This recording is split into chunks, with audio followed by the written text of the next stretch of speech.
নমস্কার। আজকের ভিডিওতে আমি আপনাদের বলবো যে ওষুধ আপনারা প্যারাসিটামল কেমনভাবে ডোজ দেবেন।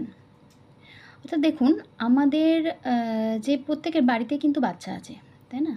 আর তাদের কম বেশি অনেকেরই সবারই প্রায় জ্বর হয়ে থাকে। তো আমরা কি করি না, এমার্জেন্সিতে রাতে বিরেতে কিছু সমস্যা হলে তার জন্য আমরা আগে থেকে কিন্তু প্যারাসিটামল বাড়িতে এনে রেখে দিই। কিন্তু সমস্যা হলো যে আমরা এনে রেখে দিয়েছি যে যাতে রাত্রে যদি খুব বেশি জ্বর আসে জ্বরটা কমাতে পারি এবং পরের দিন সকালে গিয়ে আমরা ডাক্তারবাবুকে দেখাতে পারি, রাতটা যা হোক করে কাটানো। তো তার জন্য আমরা কিন্তু এনে রেখে দিই এমার্জেন্সি পারপাসে।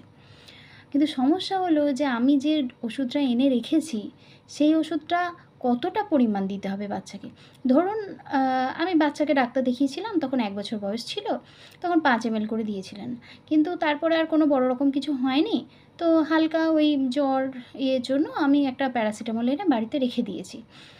আর বাচ্চার যদি জ্বর এসেছে তো তখন আমি এই প্যারাসিটামলটা দিচ্ছি। আর এখন আমার বাচ্চার বয়স কিন্তু 1 বছর 7 মাস। তাহলে সেই 1 বছর আগে 1 বছর বয়স যখন ছিল বাচ্চার তখন আমাকে 5 ml দিয়েছিল। তাহলে এখন বয়স হচ্ছে 1 বছর 7 মাস। তাহলে সেই প্যারাসিটামলের মাপ কি এক থাকবে? থাকবে না। তো চলুন আমরা এটাই জেনে নিই যে সঠিকভাবে কোন পরিমাপটা আমাদের বাচ্চাদেরকে দিতে হবে।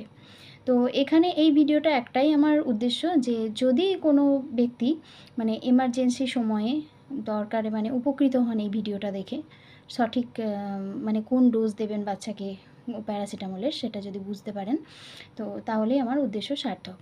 তো চলুন আমরা জানাই যে কিভাবে করব আমরা এইটা।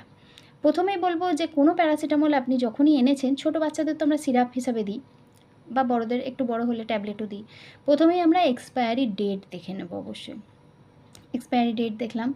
আচ্ছা, এবার যেটা আমাদের নিয়ম, সেই নিয়মটা হচ্ছে যে প্যারাসিটামল কিভাবে দেওয়া হয় না, প্রতি কেজি আমাদের শারীরিক ওজন বডি ওয়েট অনুযায়ী কিন্তু প্যারাসিটামলের ডোজ দেওয়া হয়। প্রতি কেজি শরীরের ওজন অনুযায়ী 10 থেকে 15 mg ডোজ দেওয়া হয় প্যারাসিটামলের। তাহলে কি বললাম, 1 কেজিতে 15 mg, ঠিক আছে? তাহলে ধরুন একটা বাচ্চার ওজন হচ্ছে 10 কেজি, তাহলে তার কত লাগবে? 10 × 15, 10 × 15, তাহলে 150 mg, ঠিক আছে? এইটা হচ্ছে প্রতিবারে দেয়া 150 mg প্রতিবার। সকালে আমি জ্বর দেখলাম তখন 150 mg দিলাম, দুপুরে যদি দেখছি তখনও 150 mg। এবার বলবো যে এই যে 150 mg বলছি, তাহলে কি আমি প্রত্যেকবার দেখে দিয়ে দেবো? সকাল দিলাম, আবার 10টার সময় খাবার সময় দিলাম, আবার দুপুরবেলা দিলাম? না। আমাদের এই প্যারাসিটামল দেওয়ার এটাও একটা নিয়ম আছে যে 4 থেকে 6 ঘন্টা অন্তর কিন্তু পরের ওষুধটা দিতে পারবেন। এখন একটা যদি প্যারাসিটামল দেয়া হয় বা সিরাপ খাওয়ানো হয়, তার 4 থেকে 6 ঘন্টা পরেই কিন্তু আপনি আবার এই প্যারাসিটামলটা দিতে পারবেন। তো আমরা ম্যাক্সিমামটাই চুজ করব, যেটা হচ্ছে 6 ঘন্টা। 4 ঘন্টার দিকে কিন্তু যাব না, অত কম টাইম অন্তর আমরা দেবো না। এবার 6 ঘন্টা অন্তর যদি আমি 24 ঘন্টার মধ্যে দিই, তাহলে কতবার হচ্ছে? 4 × 6 = 24, 4 বার। অর্থাৎ এই 4 বারের প্রত্যেকবার কিন্তু আমি 150 mg করে ওই ওষুধটা ওই 10 কেজির বাচ্চাকে আমি কিন্তু দিচ্ছি। তাহলে 150 করে যদি 4 বার হয় 600 mg হচ্ছে, তাই না? এর ম্যাক্সিমাম এখানে এই ডোজটাই আমরা কিন্তু দেব।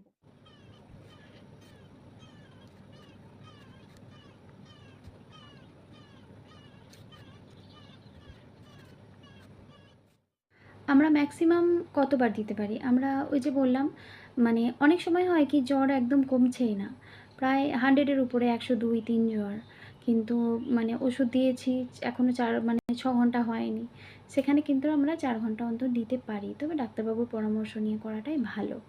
যেখানে দেখছি আমার যে বাচ্চা বা বড় মানুষ তার এই জ্বরটা ক্ষতি করতে পারে। জ্বর কিন্তু আমাদের অনেক ক্ষতি করে, জানেন তো? হালকাভাবে আমরা নিই, জ্বর কিন্তু ব্রেনেরও ক্ষতি করে। তো যাই হোক, তো আমরা ডোজে চলে আসি। ধরুন একটা বাচ্চা সিরাপ খাবে, তাহলে আমরা এই যে 10 কেজির বাচ্চা 150 mg বলেছিলাম, ওটা কিভাবে বের করব? তো প্রথমেই বলি, দেখবেন আপনি যে বোতলটা সিরাপের বোতলটা দেখবেন, আগে তো আমরা এক্সপায়ারি চেক করে নিচ্ছি। তো এই যে এক্সপায়ারি চেক করে নিচ্ছি, তারপরেই দেখব যে ওর পাশে লেখা থাকে each ml 5 ml contains 250 mg বা 125 mg।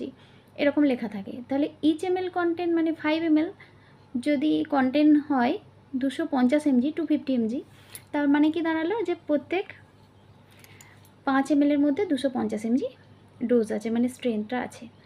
তাহলে আমাকে এখানে কত নিতে হবে? 150। কীভাবে করব? 5 ml যদি 250 mg থাকে তাহলে 1 ml কত? 50, 5 5 25, 250 mg হচ্ছে। তাহলে 1 ml কত হচ্ছে? 50 mg। আর আমার 5 ml যদি 250 mg থাকছে, তাহলে 5-এর অর্ধেক কত? 2.5 ml। 2.5 ml কত থাকছে? 250-র অর্ধেক 125 mg। তাহলে আমি তো এখানে 125 mg 2.5 ml পেয়েই গেলাম। এখন আর আমার কত লাগবে? 25 mg লাগবে। তো 25 mg কীভাবে পাবো? না, ওই যে বললাম 1 ml সমান 50 mg মানে 50 mg। তাহলে এই 1 ml এর অর্ধেক করে নিই, 0.5 ml, তাহলে আমার 25 চলে আসবে। তাহলে 2.5 ml আর 0.5 ml মানে 3 ml, 3 ml দিলেই কিন্তু আমার 150 mg চলে আসছে। তো এইভাবেই কিন্তু আমাদের হিসাব করতে হবে। ট্যাবলেটের ক্ষেত্রেও আমরা একইভাবে করব। ধরুন 500 mgর একটা ট্যাবলেট আমার লাগবে কত? আমার লাগবে 300 mg। আমি বাচ্চার বডি ওয়েট হিসাব করে দেখলাম 300 mg লাগবে। আমাদের অ্যাডাল্টদের ডোজ কত? মানে বড়দের মোটামুটি ধরুন 7 বছর, 7 বছরের উপর থেকে আস্তে আস্তে মোটামুটি 9 বছর, এগুলো সব কিন্তু অ্যাডাল্টের মতোই ডোজ দিয়ে দেওয়া হয়। এবার বাচ্চার দেখতে হবে যে বডি ওয়েট, যে বললাম যদি রোগা পাতলা হয় তাকে তো আমি অ্যাডাল্টের মতো বড়দের মতো ডোজ দিতে পারি না। আচ্ছা, যেটা বড়দের ডোজ বললাম, তাহলে বড়দের ডোজ কত? 500, 650 এগুলো পাওয়া যায় দেখবেন বড়দের ডোজ। তো এবার যেটা বলি যে আমি ট্যাবলেট কীভাবে ভেঙে খাওয়াবো বাচ্চাদের, অনেকে খাওয়ানো দেওয়া হয় আর কি।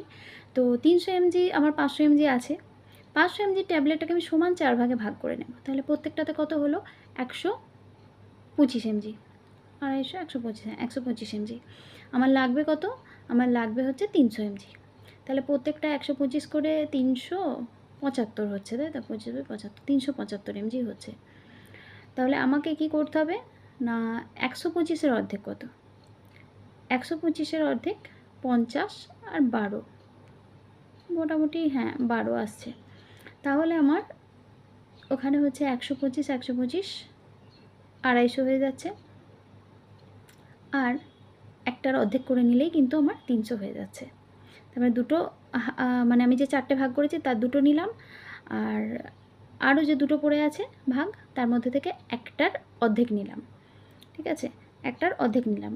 একটু কম বেশিতে কিছু আসে যায় না, 60, 65 ওগুলো কিছু হয় না। এমনি আমরা ভাঙাতে গোড়াতে গিয়ে বা চামচে যখন গুলতে যাই, হ্যাঁ, ওগুলোতে একটু আধটু এদিক ওদিক এমনি থেকেই যায়, নষ্ট হয়ে যায় ট্যাবলেট।